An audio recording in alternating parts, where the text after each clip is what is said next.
Alhamdulillah, today was the last Taraweeh. May Allah subhanahu wa ta'ala allow us to pray Taraweeh again. May Allah subhanahu wa ta'ala allow us to reach the next Ramadan. May Allah subhanahu wa ta'ala accept this Ramadan. The request that came today from some brothers is that the day when we were supposed to cover Yassin, we had some guest speaker, so therefore we didn't do Yassin. And I said we'll get back to it. Yassin is long. We never got back to it.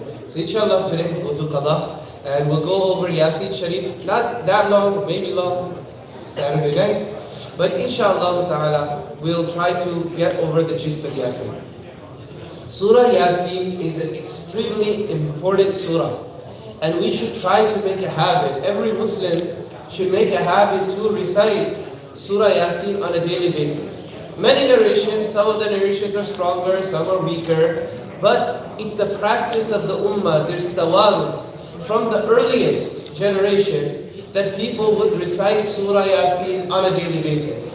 Some narrations state that the one who recites Surah Yassin on a daily basis, Allah subhanahu wa ta'ala makes it his responsibility to take care of that person's needs. Other narrations, they say that a person gets the reward of reciting 10 Qur'ans for reciting Yassin. Allahu Akbar. It says in another narration that Yassin is qalbul Qur'an, that Yassin is the heart of the Qur'an. Why is it the heart of the Qur'an? Because of its themes.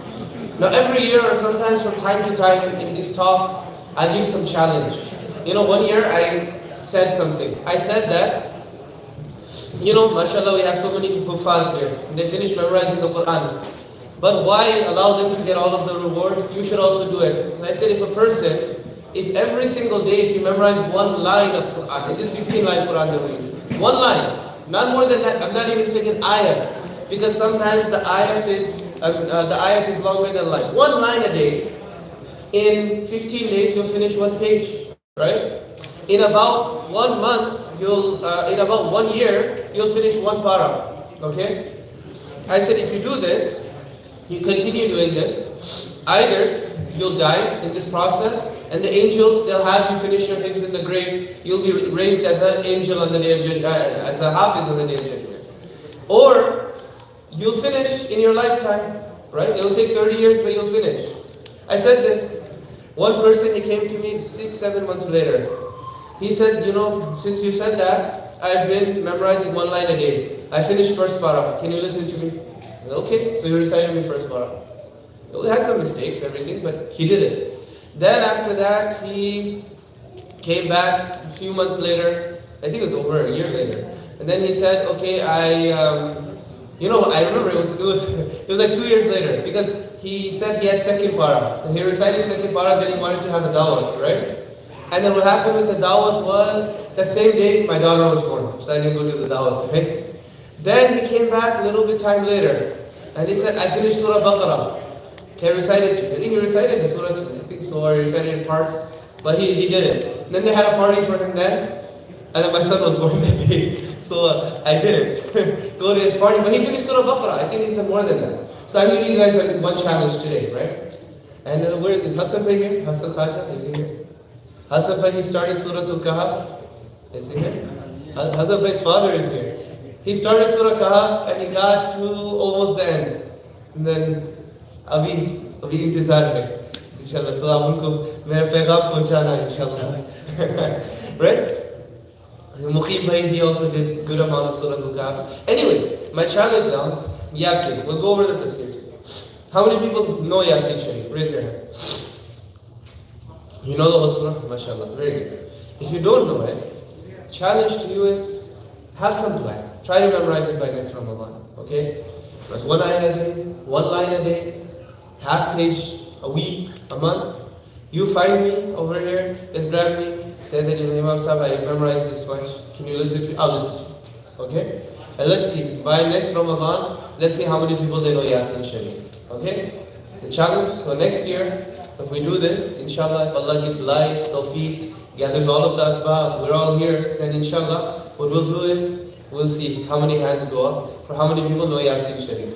So make the intention. If you just say, like, oh, yeah, whatever, make a firm intention and go before you go to sleep, memorize 3 ayahs. They're easy. Yasin, wal Qur'an al-Hakim, innaka laminal mursalin. You can do it. Get started, okay?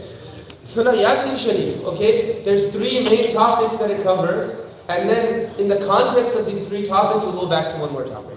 The main three topics that Yassin covers are the three usul of deen. What are the usul of deen? Tawheed, Risala, Akhirah. Tawheed, Risala, Akhirah. All of the other things that we have to believe come in through this. Because how do you know about the oneness of Allah subhanahu wa ta'ala? You need to have messengers. How do the messengers get their message? From angels. And the angels bring books to the messengers, right? The messenger, they tell you about the Akhirah. And Akhirah, you only see it after you die and you're raised up again, right? And they tell you about Taqdeer as well. So that's how you get all of these things. So the main core of deen is Tawheed, Risala, Akhirah. So the way that you break down this surah is the first two rukus. What topic do you think that they talk about? Out of these three, you have a 1 in 3 chance. The first two rukus of Surah Yassin, what do they talk about? Tawheed, Risala, or Akhirah? Risala, very good. Huh? Risala, very good. The second three rukus, what do they talk about? Tawheed, because they talk about the qudra and the power of Allah subhanahu wa ta'ala. So there's Tawheed. The end of the surah from وَنُفِخَ فِي الصُّورِ or from مَا يَنْظُرُونَ إِلَّا صَيْحَةً وَاحِدَةً تَأْخُذُهُمْ وَهُمْ يَخِصِّمُونَ from here to the end of the surah. So here it says وَنُفِخَ فِي الصُّورِ, the last two rukus, they speak about the akhirah. Okay? So these are the three topics of our deen, the three main topics that every messenger brought, and this is what Surah Yassin talks about. That's why it's the qalbul Quran. It's the heart of every surah talks about these to some extent, but Yassin is short and concise enough that you can recite it on a daily basis, and if you ponder upon the meanings, you will have deen, right? Just like the heart is necessary for a person's life to go on, and when you have a healthy life, a healthy heart, your life is healthy. Similarly, your iman, when you read Surah Yassin, when you ponder on it, when you ponder on these three things, your iman will be healthy as well. But these three things, they tie into one other very important thing. And that is another secret of Surah Yassin. And that's belief in the unseen. Belief in the unseen. What we see with our eyes is not all that there is. There's something more than that. There's other realities in this world. This is what these messengers came to tell us about. There's several realities, but these two main realities are what? This is not the be-all, end-all. There's an akhirah. And the other reality is that there is an Allah. There is an Allah. This is something that's very important. When a person realizes this, then a person will be able to go through the ups and downs of life, knowing that there's something beyond all of this, that this world is not all that you see. It's not like how they say in Surah Jasiyah, وَقَالُوا مَا هِيَ إِلَّا حَيَاتُنَا الدُّنْيَا نَمُوتُ وَنَحْيَا. There's nothing besides this life. We die and we live. We were dead, then we came back to life. وَمَا يُهْلِكُنَا إِلَّا الدَّهْرِ. And nothing will kill us except for our age, except for time. As time goes, we'll die. Otherwise, this life is it. No. When a person realizes that there's something unseen, there's something behind this, then that will give you the patience to go through life. And it will give you the ability to do what were mentioned in the previous two surahs. Does anybody remember what Surah Saba and Surah Fatir were about? Anybody remember? I'll give you a clue. They have to do with the first half of Surah Baqarah. What was the first half of Surah Baqarah about? How do you stay on Sirat al-Mustaqim? By displaying what? Shukr, gratitude, right? Surah Saba says, be grateful to Allah subhanahu wa ta'ala for the ni'mas of the dunya. Right? And Surah Fatir says, be grateful to Allah subhanahu wa ta'ala for the ni'mah and the bounty of deen. Allah doesn't need us. Ya ayyuhan nasu antumul fuqara'u ila Allah. You are utterly dependent on Allah, O mankind. Wallahu huwal ghaniyyul hamid. Allah subhanahu wa ta'ala is completely independent and He's praiseworthy. Wallahu huwal ghaniyyul hamid. Right? So be grateful to Allah subhanahu wa ta'ala. And if you're not, أَوَلَمْ نُعَمِّرْكُمْ مَا يَتَذَكَّرُ فِيهِ مَنْ تَذَكَّرَ وَجَاءَكُمُ النَّذِيرُ فَذُوقُوا فَمَا لِلظَّالِمِينَ مِنْ نَصِيرٍ. Didn't I give you such a lifespan that if a person wanted to take heed, they would have taken heed, but you haven't? فَذُوقُوا فَمَا لِلظَّالِمِينَ مِنْ نَصِيرٍ. Now taste my punishment, right? That's what Allah subhanahu wa ta'ala says. So now Surah Yassin, when a person focuses on the fact that there's unseen realities, they'll be able to do shukr to Allah subhanahu wa ta'ala. So the surah starts, Yassin. Some say that Yassin is the name of Rasulullah sallallahu alayhi wa sallam. It's the name of Siraj's brother for sure. And others say it's the name of Nabi sallallahu alayhi wa sallam. Yassin wal Quran al-Hakim. I swear by the Quran al-Hakim, the wise Quran. Shows that what's coming forward is going to have a lot of wisdom in it. إِنَّكَ لَمِنَ الْمُرْسَلِينَ. Verily you are from amongst the messengers. Now when a person is focused just on this dunya, when they're just focused on seeing with the eyes of their head rather than the eyes of their heart, things that are blatantly obvious, things that are completely obvious, they'll overlook them. It's completely obvious to everybody that Nabi sallallahu alayhi wasallam was a messenger of Allah, right? His greatness is obvious to all non-Muslims. Like I said the other day, Michael Hart, who is a white supremacist, he said that he's the most influential character or figure in human history, right? Michael Hart. Others, they also recognize Nabi sallallahu alayhi wasallam's greatness. Abu Jahl, he said that I have no doubt he's a messenger. Abu Talib, he knew that he was a messenger, right? All of them, they knew this. إِنَّكَ لَمِنَ الْمُرْسَلِينَ. But they didn't accept it. It's not enough to know, right? What is Islam? Islam is not just Jannah, Manna. That's what Iman is. Not to just know something. It's to wholeheartedly accept it. Otherwise, Iblis knows as well, right? Iblis knows this is the truth. But you have to wholeheartedly accept it. So when a person isn't focused on the fact, or rather when a person is focused just on what's ahead of them, the eyes of their heart becomes blind, right? What is the ayah? It's at the bottom of the page in the third quarter of 17th para.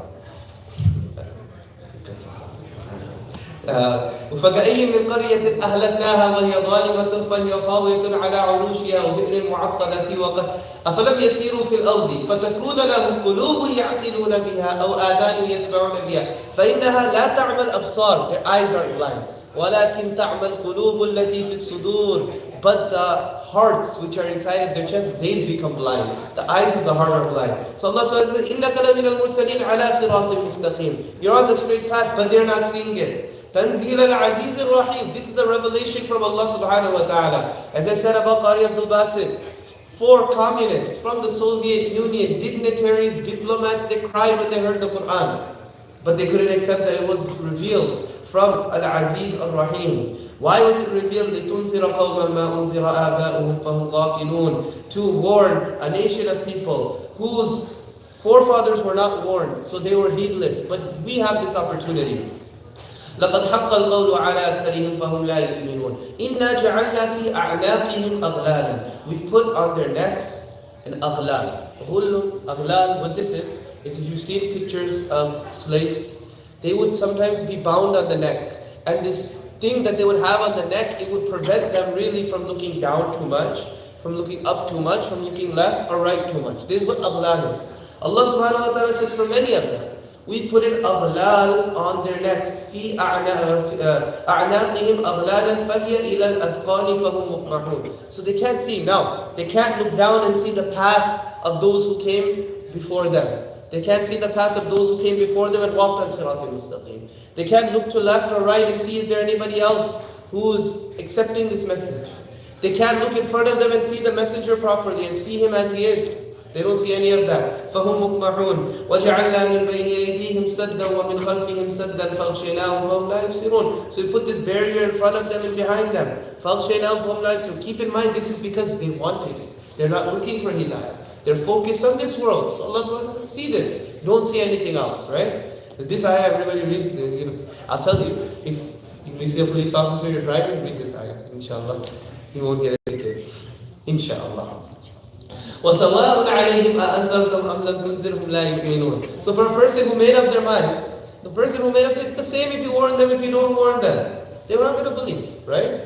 But does that mean that you don't warn them? No. You still have to do your job, right? That's why Nuh alayhi salam, he preached for 950 years. Nabi sallallahu alayhi wasallam, he knew that Abu Lahab wasn't going to accept Islam, but he still gave him da'wah, right? He still gave da'wah to Abu Jahl, he gave da'wah to all of them. That's his job. Our job is to do. Whether or not they're going to accept us, a different thing. إِنَّمَا تُنْذِرُ مَنِ اتَّبَعَ الذِّكْرَ. But who's going to take this advice? The one who follows the Quran. وَخَشِيَ الرَّحْمَنِ And they fear Allah subhanahu wa ta'ala بِالْغَيْبِ They know that there's an unseen. They know that there's an unseen. فَبَشِّرْهُ Give this person glad tidings. بِمَغْفِرَةٍ وَأَجْرٍ كَرِيمٍ That there's forgiveness and there's a noble reward for them. So Abu Jahl, Abu Lahab, they knew that Nabi sallallahu alayhi wa sallam was a messenger. Abu Jahl, the day before the battle of Badr, a Bedouin came into his tent and said, let me ask you, is Muhammad a liar? Abu Jahl said, anybody here? No, nobody's here. Muhammad never lied to us 40 years before becoming a messenger. He never lied to us about things for the dunya. So why would he begin to lie about Allah? So why are you fighting him? He said, because my tribe and his tribe, they've been at rivals for so many generations. If his tribe has the last messenger, how could he ever equal them? So he went and he fought Nabi Sallallahu Alaihi Wasallam. Why? He didn't fear Allah. If a person, they have to have some fear in their hearts of Allah subhanahu wa ta'ala, then they'll take this heed. That's why you see many non-Muslims, genuinely they're good people. And some of them are God-fearing people. So you shouldn't curse them. Have hope and give them da'wah. Show them, your good character. Right? Show them, your good character, and perhaps they'll accept, right? Perhaps they'll accept Islam. Okay? Inna nahnu nuhyil mawta. We'll bring the dead back to life. وَنَكْتُبُ مَا قَدَّمُوا وَآثَارَهُم And we write down what they sent forward, right? What they sent forward, their deeds. وَآثَارَهُم What they leave behind, their traces. Now what is this? Allah subhanahu wa ta'ala said, whatever you do, I write it down. So the people who they fear Allah subhanahu wa ta'ala, I'll give you the example of Imtiaz Sahib. How many people know Imtiaz Sahib?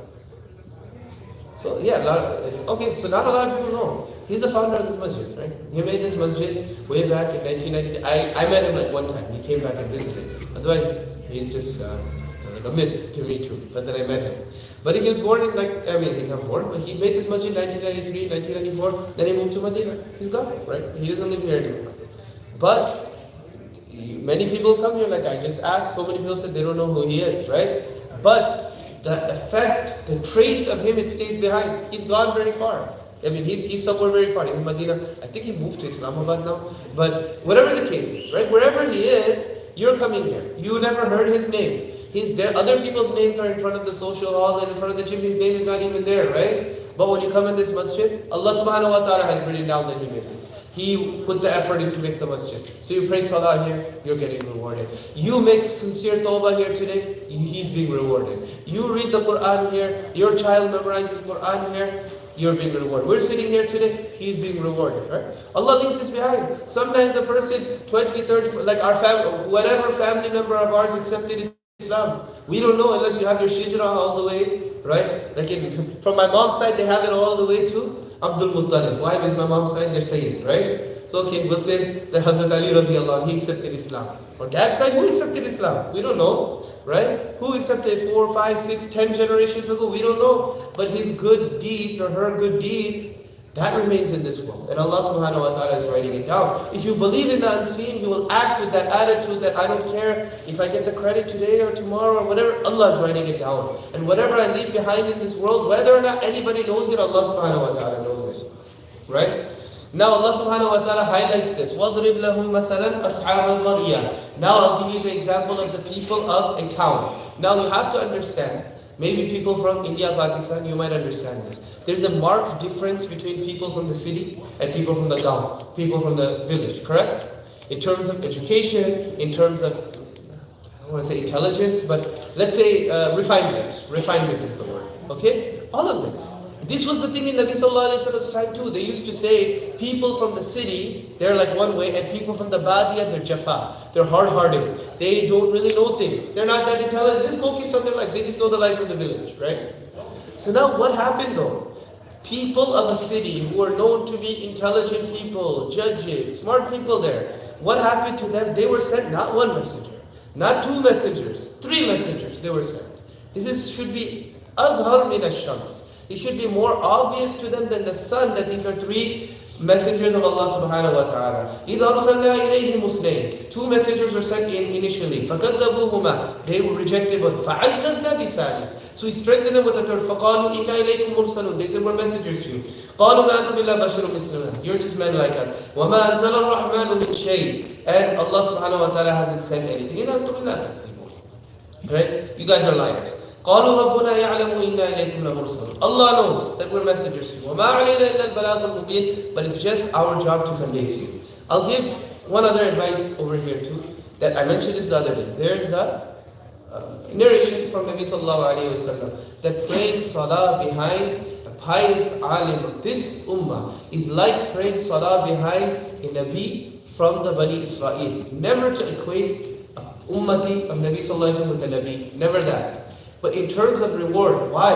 Because anytime a Nabi used to pass away in the Bani Israel, Allah subhanahu wa ta'ala would send another Nabi to go and continue this work.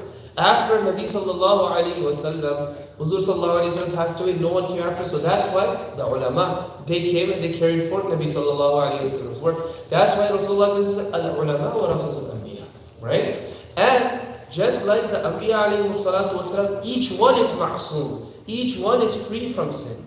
The ulama, individually they're sinful. They could commit sins, they could commit mistakes. But collectively the ulama, they're ma'soom as well. Right? Collectively, if there's ijma' on one thing, we say that this is a hujjah in the ummah as well. Right? So, we value whatever ulama we have. We have so many in our area. We have, Qari Ilyas Sahab, Hafizahullah, Rabbani Sahab, and many others, Harun Sahab, and Sheikh Maswari, Sheikh Ahmad. Many people value them. Imam Hassan, good ulama that we have, value them. The ones that are around, the ones that are nearby, sometimes we take them for granted. And if any imam ever writes, any imam, if they write an autobiography, the title of the autobiography will be Kar Ki Murgi Dal Barabar, right? So value whoever you have around you, inshallah, so that you can take benefit from them. Don't be like there was that person. There was one man, he came to Hajj many years ago, in the time of Nabi sallallahu alaihi wasallam. He saw a man and a woman praying. He saw a man and a woman praying, he said, who is this? So then Abbas radiallahu anhu said, that's my nephew, he's on something new, he's made his own religion. So this man went and he talked to Nabi sallallahu alaihi wasallam. He liked what Nabi sallallahu alaihi wasallam had to say. Islam kind of entered his heart. But they said, let me wait and let me see what happens. If he accepted Islam that time, he would have been the 6th or 7th Muslim. He didn't accept. He would have been up there with Abu Bakr, he would have been before Umar radiallahu, around the time of Usman radiallahu, but he didn't accept. Way many years later, after Fatih Makkah, he accepted Islam. I don't even remember if he became a Sahabi or not. Because the condition to be a Sahabi is you have to see Nabi sallallahu alaihi wasallam in a state of Iman. And in Rasulullah sallallahu alaihi wasallam's life, you know how we say the Khairul Qurun is Sahaba, Tabi'in, Taba Tabi'in? It's not like a building. It's not like Sahaba ended, Tabi'in came, then Taba. You had all of these in Nabi sallallahu alaihi wasallam's life. Because you had people who accepted Islam, they seen Nabi sallallahu alaihi wasallam. Rasulullah sallallahu alaihi wasallam sent some people to different places. They gave the da'wah of Islam. Those people, they accepted Islam. They're tabi'in. They're living in the life of Nabi sallallahu alaihi wasallam. Now they have another name. They're called Mukhadaramin, like Uwais Qarni. But they're still tabi'in. Right? And then these tabi'in, they went and they preached Islam as well to other people. There's taba' tabi'in in the life of Rasulullah sallallahu alaihi wasallam. So anyways, these people in the city, they don't see this, obvious. But now one man, he comes. وَجَاءَ مِنْ أَقْصَى الْمَدِينَةِ a dihati, a person from the village, a person who shouldn't know. He hasn't even seen these messengers. He's just heard about them. And he comes and rushes to his people and said, أَإِنْ ذُكِرْتُمْ He says to them, قَالَ يَا قَوْمِ اتَّبِعُوا الْمُرْسَلِينَ Obey these messengers, follow these messengers. اتَّبِعُوا مَنْ لَا يَسْأَلُكُمْ أَجْرًا وَهُمْ مُهْتَدُونَ Follow these people who don't ask anything from you. They don't ask any reward. وَهُمْ مُهْتَدُونَ The messengers, they never asked anything. But I'll point one point over here that we should keep in mind. Rasulullah also said, I don't ask anything. But there's one thing that a lot of times we abuse and we forget about. Rasulullah did ask this one thing. What did Rasulullah ask? Anyone? Anybody wants to? What did Nabi ask? He said, قُلْ لَا أَسْأَلُكُمْ عَلَيْهِ أَجْرًا إِلَّا Hufaz, 1, 2, 3. Who else is here? قُلْ لَا أَسْأَلُكُمْ عَلَيْهِ أَجْرًا إِلَّا إِلَّا الْمَوَدَّةَ فِي الْقُرْبَى I don't ask anything for you except the love that a relative deserves. That much I ask from you. I won't ask reward from you. But the love that a relative deserves, whether it's your religion or not your religion or whatever, every relative, they deserve some love. That's what I ask from you. قُلْ لَا أَسْأَلُكُمْ عَلَيْهِ أَجْرًا إِلَّا مَا تَتَّقُوا فِي الْقُرْبَى. So you have to maintain our family ties. Okay? Somebody, they called me today. A relative of mine, they called me today. They said, there's someone, one of our relatives, he's kind of gone off. Allah Ta'ala give him hidayah, right? He has like this non-Muslim girlfriend, right? So the relative, they asked me, they said, look, we have this dawat, Eid dawat, family gathering. We're not going to go because this guy is bringing his special friend to the dawat, right? He said, that's the right thing, right? I said, no, that's the wrong thing. I said, go to the dawat. He said, why? I said, if I was there, if I lived in your city, I would go to the dawat. He said, why?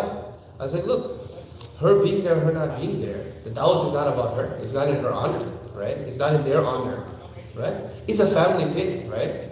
His parents are just as embarrassed as you are, right? If you go there, if you don't go at all, and it's not even at his house, it's like at another relative's house, and it's like his parents just happen to be, you know what's going to happen is you're going to break off family ties because of this one thing. Rather, if you go there, and in the women, there's going to be separation, at least in the women's section, if you show her some kindness, teach her about Eid and Ramadan, who knows, her life could turn. Maybe her heart will be open to Islam. Maybe she'll be a means of guiding, her partner back, right?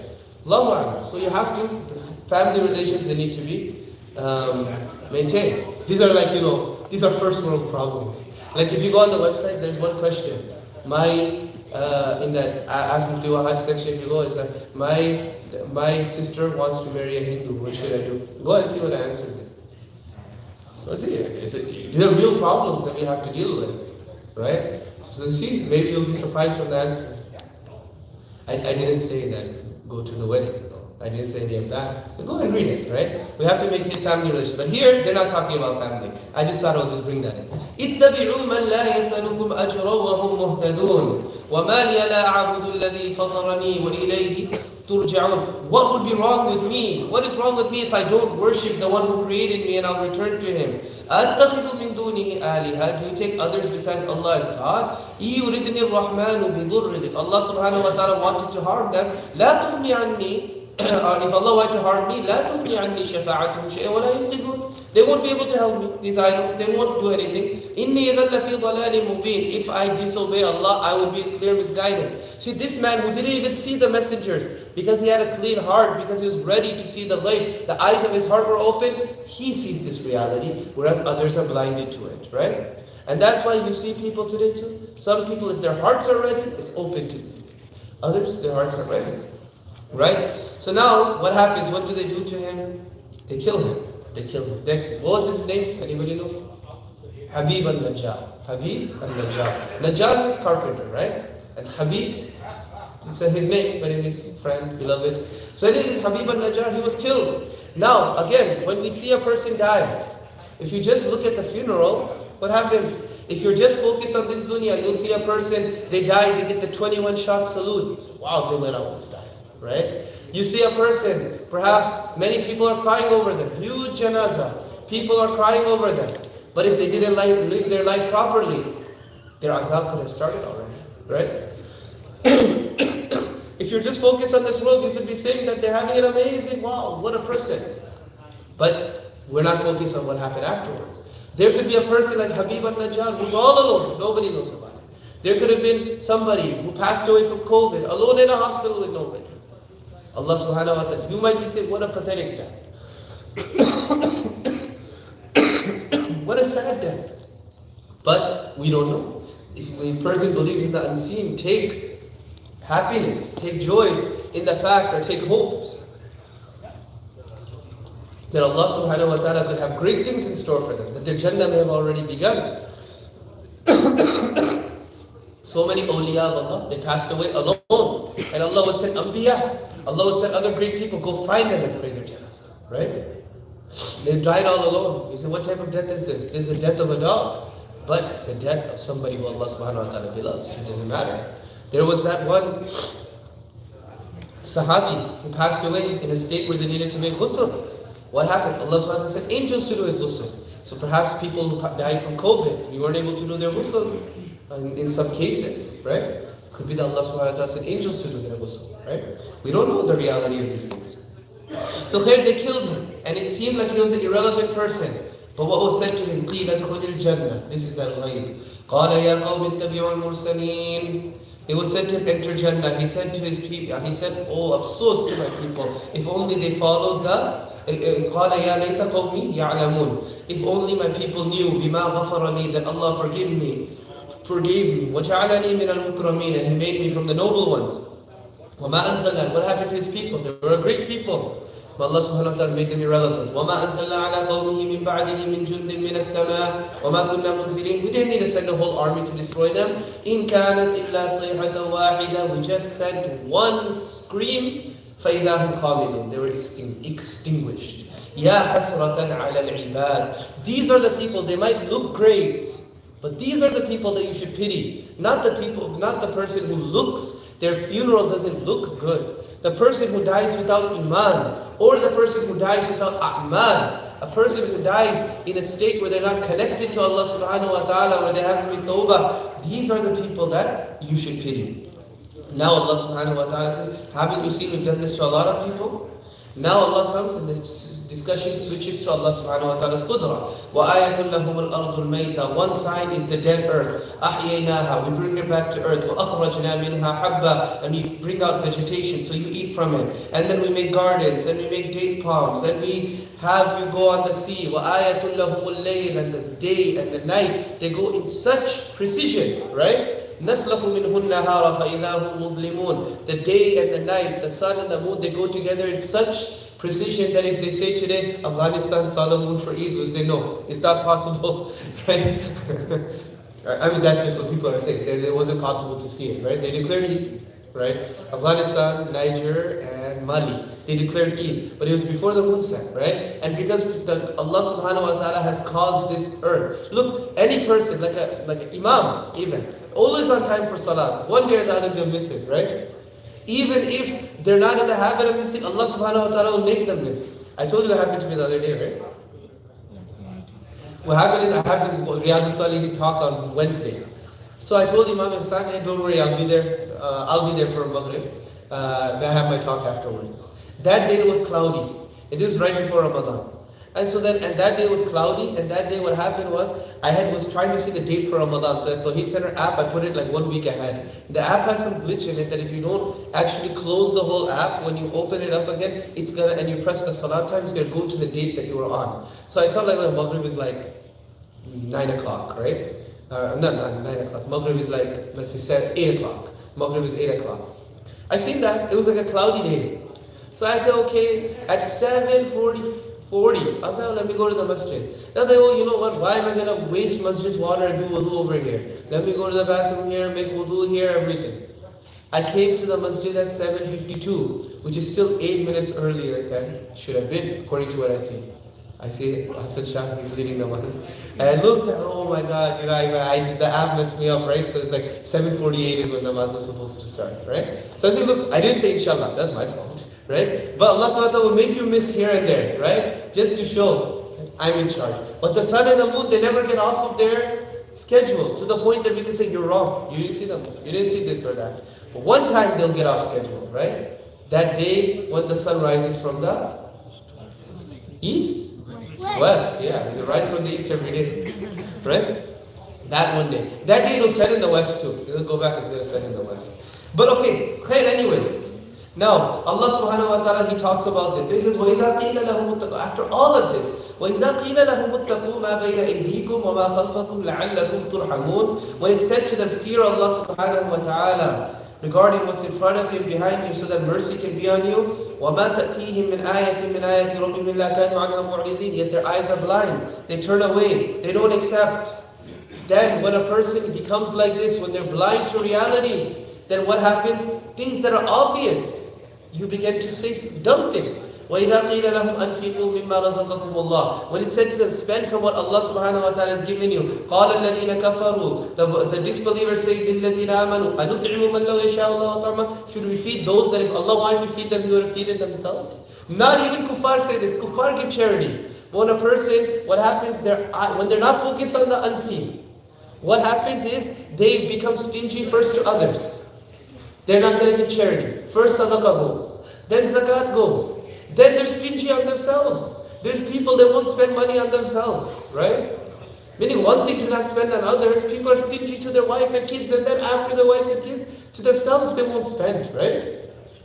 And we see it, right? إِنْ أَنْتُمْ إِلَّا فِي ضَلَالٍ مُبِينٍ. Then they mock and say, وَيَقُولُونَ مَتَى هَذَا الْوَعْدُ إِن كُنتُمْ صَادِقِينَ. That they say, when will this promise come if you're truthful? مَا يَنْظُرُونَ إِلَّا صَيْحَةً وَاحِدَةً. It will come suddenly. فَلَا يَسْتَطِيعُونَ تَوْصِيَةً وَلَا إِلَىٰ أَهْلِهِمْ. Now Allah says, وَنُفِخَ فِي الصُّورِ. Now we come to Akhirah. Now this promise will come to them, this decree will come to them. The trumpet will be blown. وَنُفِخَ فِي الصُّورِ فَإِذَا هُمْ مِنَ الْأَجْدَاثِ إِلَىٰ رَبِّهِمْ يَنْسِلُونَ. Then they'll rise up out of the graves. Who will rise up first? Who will come up first? Nabi Sallallahu Alaihi Wasallam, right? And after Nabi Sallallahu Alaihi Wasallam, who will come up with him? Abu Bakr and Umar radiallahu anhu, right?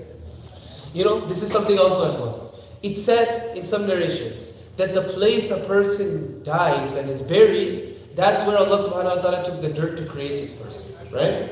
So where is Nabi Sallallahu Alaihi Wasallam buried? Beyond Jannah. It says Jannah on earth. Different meanings of this.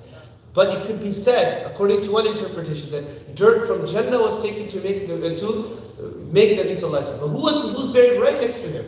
Abu Bakr and Umar radiallahu anhu, right?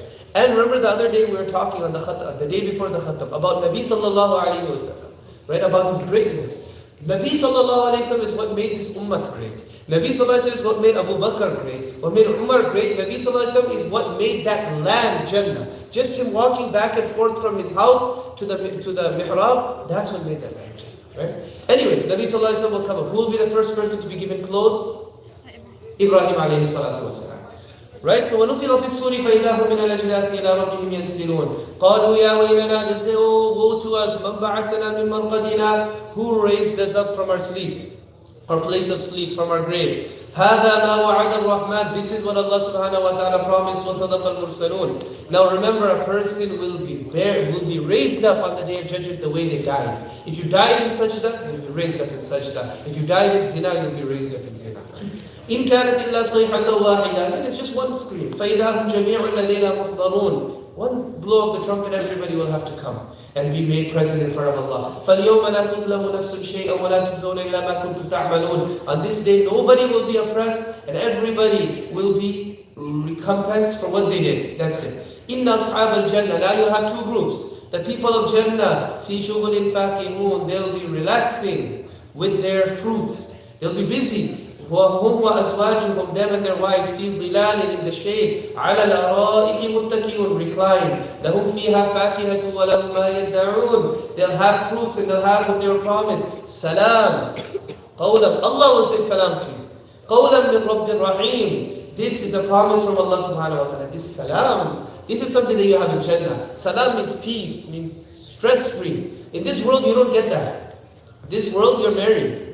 Ask wives, they'll say our husbands don't come with no salam, right? They stress us out. Ask husbands, our wives, they don't come with no salam. They stress us out as well, right? The good khana that you eat, it also doesn't always come with salam because the next day you pay for it, right? You have to deal with heartburn and indigestion and this and that. In Jannah, wives, spouses, purified, they come with salam. Your food comes with salam. Your car, you don't have to change the oil, nothing. You can have a Lamborghini in Jannah, right? That will come with salam as well. Whatever you want, it'll come, but it comes with this guarantee of salam, which you don't get in this world, right? Salam, and Allah will tell you. وَامْتَازُوا. But on that day, Allah will say, separate, O mujrimun, O criminals, you separate today. And that's what I was saying, when you don't focus on the unseen. The most unfortunate person is a person who was born, they have a Muslim name. They have a Muslim name. You give their aqiqah, and after that, you pray their janazah. And they have a Muslim nikah, they have kids with Muslim names. You pray their janazah as well. Many people come to their janazah. But when Allah says, وَامْتَازُوا الْيَوْمَ أَيُّهَا الْمُجْرِمُونَ, all criminals separate, they're forced to go with the criminals. Why? Because their a'mal work like that. Because they weren't focusing on Allah. Because they were Muslims in name only. I mentioned the riwayat of Bukhari the other day, in which people will come to Nabi sallallahu alayhi wa sallam trying to drink water. Angels will push them away on the day of judgment, saying that these people, you don't know what they did. Nabi sallallahu alayhi wa sallam will say, look, they're from my ummah. I see the marks of wudu on them. Nabi sallallahu alayhi wa sallam, the angels say, you don't know what bid'at and changes they did in the deen after you did. They're only Muslim in name. Let them, fine. Let them. Right? Allah subhanahu wa ta'ala protect us. Alam a'had ilaykum ya bani Adam. Didn't I make this warning to you? Ya bani Adam, O children of Adam, Allah ta'budu shaitan, don't worship shaitan. Innahu lakum aduwwun mubin. He's your enemy. Other place in Surah Fatir, Inna shaitana lakum adu. Fattakhiduhu aduwwa. Shaitan is your enemy. Take him as that. He's a smiling enemy. He's going to smile and stab you in the back. But realize he's your enemy. وَأَنِعْبُدُونِي, worship me. هَذَا صِرَاطٌ مُسْتَقِيم. This is the straight path. وَلَقَدْ أَضَلَّ مِنْكُمْ جِبِلًّا كَثِيرًا. We have misguided many. أَفَلَمْ تَكُونُوا تَعْقِلُونَ. هَذِهِ جَهَنَّمْ. This is that Jahannam, that unseen Jahannam that you were promised. كُنْتُمْ تُوعَدُونَ. إِسْلَوْهَا الْيَوْمَ. Go in there, burn in there today. بِمَا كُنْتُمْ تَكْفُرُونَ. If you think that you're safe in this world, you're not safe here either. الْيَوْمَ نَخْتِمُ عَلَىٰ أَفْوَاهِهِمْ. Today we'll seal your mouths. وَتُكَلِّمُنَا أَيْدِيهِمْ. And your hands will speak. وَتَشْهَدُ أَرْجُلُهُمْ. And your feet will give testimony against you. Remember we talked about this after Asr, that every step you take is a sin or it's a good deed. وَلَوْ نَشَاءُ لَطَمَسْنَا عَلَىٰ أَعْيُنِهِمْ. And in this life, Allah subhanahu wa ta'ala says, if we want, we can seal your eyes. We can cause you to go blind. A person is looking at something haram. Allah can cause them to go blind on the spot, or Allah subhanahu wa ta'ala can cause some illness or ailment to develop in their eye. And after a few days they go, the doctor said you can't do anything, you're going to lose your eyesight. Even in this day and age, people, they lose their eyesight, right? لَطَمَسْنَا عَلَىٰ أَعْيُنِهِمْ فَاسْتَبَقُوا الصِّرَاطَ فَأَنَّىٰ يُبْصِرُونَ. How will they find the path then if they're blind? وَلَوْ نَشَاءُ لَمَسَخْنَاهُمْ عَلَىٰ مَكَانَتِهِمْ. If Allah wants, we can cause the earth to open up and swallow them. If you think this doesn't happen today, I've seen in the news some years ago, that like I think in Texas or something, there's a sinkhole that just opened up, a house fell inside, right? Allah subhanahu wa ta'ala wants, He can cause this earth to swallow us up. وَلَوْ نَشَاءُ لَمَسَخْنَاهُمْ عَلَىٰ مَكَانَتِهِمْ فَمَا اسْتَطَاعُوا مُضِيًّا وَلَا يَرْجِعُونَ. But what if none of that happens to you? Something else will happen to you, then none of you will escape, and I won't escape either. And that's age. وَمَنْ نُعَمِّرْهُ نُنَكِّسُ فِي الْخَلْقِ. The one who we give age, who we give a long age to, نُنَكِّسُ فِي الْخَلْقِ. We send him back to the beginning. We send him back to being a child. When you were a child, you were wearing diapers. When you get old, Allah save us from that. But many old people, they wear diapers. When you're a child, you're always crying and whining. Your shirshin is the word, right? And when you're an old person as well, shirshin person, crying, whining, right? You have to yell to get anybody's attention. That happens as well, right? Allah subhanahu wa ta'ala protected us. وَمَا عَلَّمْنَاهُ الشِّعْرَ. This isn't poetry. We didn't teach you poetry. وَمَا يَنْبَغِي لَهُ. And it's not even appropriate for you. Once Rasulullah said, so see, you know what, I messed up, I butchered these Urdu poems. The only one I said properly was that one that I said the other day. But a lot of people, they said, we can't forget that. We really like it, right? That one that, Ab to gabra ke kehte hai ki mar jayenge, mar ke bhi chain na paaye to kidhar jayenge. That one I didn't mess up. And the other one I didn't mess up is, Jo nakam hota rahe umar bhar bhi, bahar hal, फिर भी कोशिश तो आशिक न छोड़े, ये रिश्ते मोहब्बत की कायम ही रखे, जो 100 बार टूटे तो 100 बार जोड़े. I got these two. The rest of them I messed up. But once Rasulullah sallallahu alaihi wasallam, he was trying to say some lines of poetry, famous lines of poetry. He said it wrong. Abu Bakr said that's why. Abu Bakr radiallahu anh told him that you said it wrong, Ya Rasulullah. It's like this. Rasulullah tried to say it again. He said it wrong again. Abu Bakr tried to correct him a few times.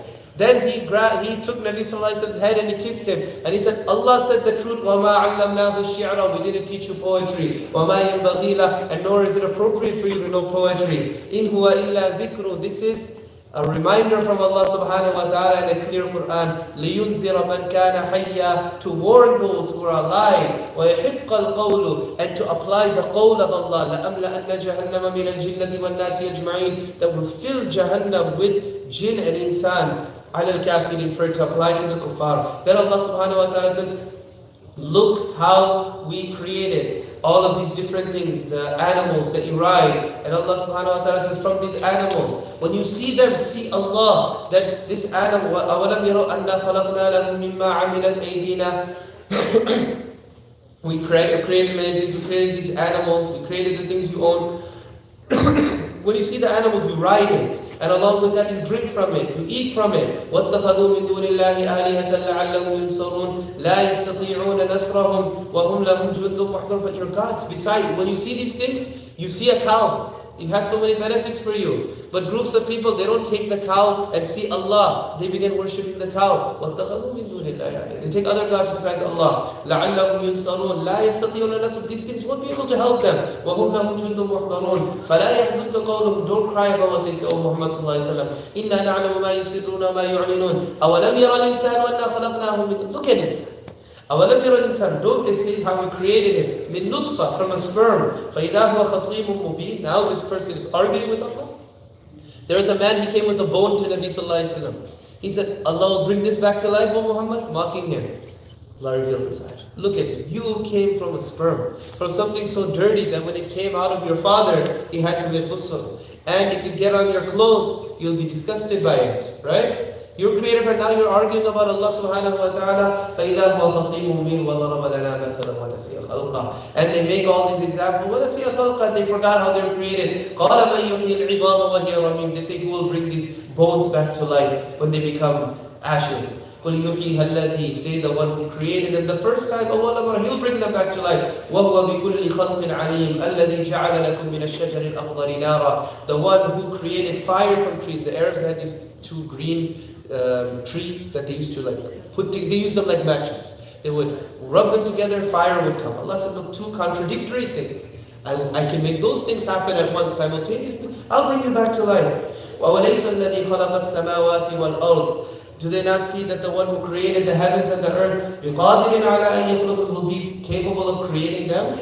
If you feel small about yourself, go stand next to a mountain. That Allah that created the mountain, He can't create you. بَلَى وَهُوَ الْخَلَّاقُ الْعَلِيمُ. He's the great creator and He's knowledgeable. إِنَّمَا أَمْرُهُ إِذَا أَرَادَ شَيْئًا. His style, His situation is such that if He were to want something, أَن يَقُولَ لَهُ كُنْ فَيَكُونُ. All He has to say is be, and it is. He doesn't even have to say it. This is just a ta'bir. If Allah intends it, it will be there. فَسُبْحَانَ الَّذِي. So all praise be to the one بِيَدِهِ مَلَكُوتُ كُلِّ شَيْءٍ. In whose hand is the dominion of everything, the control and ownership of everything. وَإِلَيْهِ تُرْجَعُونَ. The surah started out with recognizing the unseen. How do you recognize the unseen? At the end of the surah, Allah says, praise Him. Make subhanallah, alhamdulillah, wa la ilaha illallah, wallahu akbar. Make them your vocabulary. Make masha'Allah, la quwwata illa billah your vocabulary. Make it that you don't care if you say it in front of a non-Muslim. Say, if you want to say it, then say it. Praise God, this happened. I see non-Muslims say it. Non-Muslims say, why do you have to be ashamed? Say, praise Allah. You should have a Muslim vocabulary. Alhamdulillah. MashaAllah. Thanks to God this happened. Thanks to the Almighty. Say these things. Acknowledge Him, because there's a world beyond this world. And many a time, we think that if we display our faith outside, it's a turn off to people. People, lo kya samjhenge, right? But that's if you're only looking at this world. Many a time, what happens is, if you display your Islam, they respect you as a person of principle, and they ask about your deen. And it's a means of them coming into deen. May Allah subhanahu wa ta'ala, this is just a brief thing of Surah Yassin. Books have been written about Surah Yassin. May Allah subhanahu wa ta'ala make us people of the unseen. Since this is the last session, we did this 30 days, we'll make dua as well. Alhamdulillah Rabbil Alameen, wa salatu wa salamu ala Sayyidil Anbiya wal Mursaleen, Habibina wa Habibi Rabbil Alameen. Ya Akramul Akramin, Ya Arhamar Rahimin.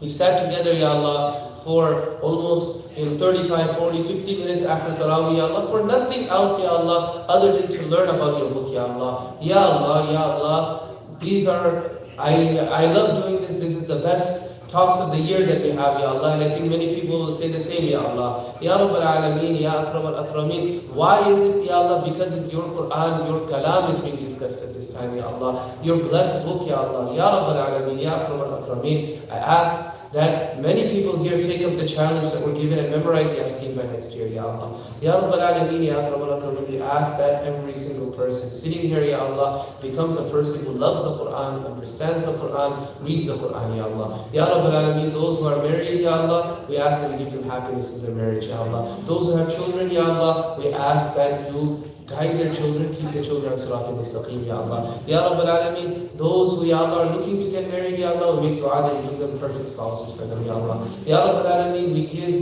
we ask, Ya Allah, that you give parents the tawfiq to deal with their children with hikmah, Ya Allah. That they don't try to win every single battle and end up losing a war, Ya Allah. Rather that they act with hikmah in such a way, Ya Allah, that will allow them to keep their iman, Ya Allah. Ya Rabbal Alameen, Ya Akram al-Akrameen, we ask that every single member of this community becomes a muttaqi and beloved to you, Ya Allah. Ya Rabbal Alameen, Ya Akram al-Akrameen, please reward Brother Izzuddin for his hard work in recording and preserving all of these lectures, Ya Allah. Ya Rabbal Alameen, Ya Akram al-Akrameen, give him barakah in his family, in his wealth, in his health. Ya Rabbal Alameen, Ya Akram al-Akrameen, bless Brother Adil for asking that we do Yassin today, Ya Allah. Otherwise, I would have taken Chutti today, Ya Allah. Ya Rabbal Alameen, Ya Akram al-Akrameen, accept me as well, Ya Allah, and give me tawfiq, Ya Allah, accept my children, Ya Allah. Ya Rabbal Alameen, make them hufaz and ulama, Ya Allah, and awliya, Ya Allah. Ya Rabbal Alameen, make everybody's children here, Ya Allah, hufaz,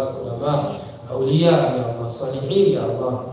Ya Rabbal Alameen, Ya Akram al-Akrameen, give us life to the next Ramadan, Ya Allah. Ya Rabbal Alameen, allow the effects of these lectures to sit in the hearts and come from time to time in the minds of people and keep them on Sirat al-Mustaqim, Ya Allah. Keep them from doing things that they shouldn't do and make them or be a cause of them doing things that they should do, Ya Allah. Ya Rabbal Alameen, Ya Akram al-Akrameen, we ask that you accept our Ramadan, that you give us more Ramadans, Ya Allah. Ya Rabbal Alameen, Ya Akram al-Akrameen. There's many things to ask, Ya Allah, but we ask for your forgiveness, Ya Allah. And we ask for a connection with you, Ya Allah. Love of you that we taste in this world, Ya Allah. And we ask for a connection with Nabi sallallahu alayhi wa sallam to love and to sunnah, Ya Allah. Ya Rabbal Alameen, Ya Akram al-Akrameen. Many other things are in our heart, Ya Allah. You know best, Ya Allah. Fulfill it in the best of ways. Sallallahu ta'ala ala khayri khalqihi Sayyidina Muhammad wa ala alihi wa sahbihi ajma'in bi rahmatika ya Arhamar Rahimin. Number ho gaya, maaf karna.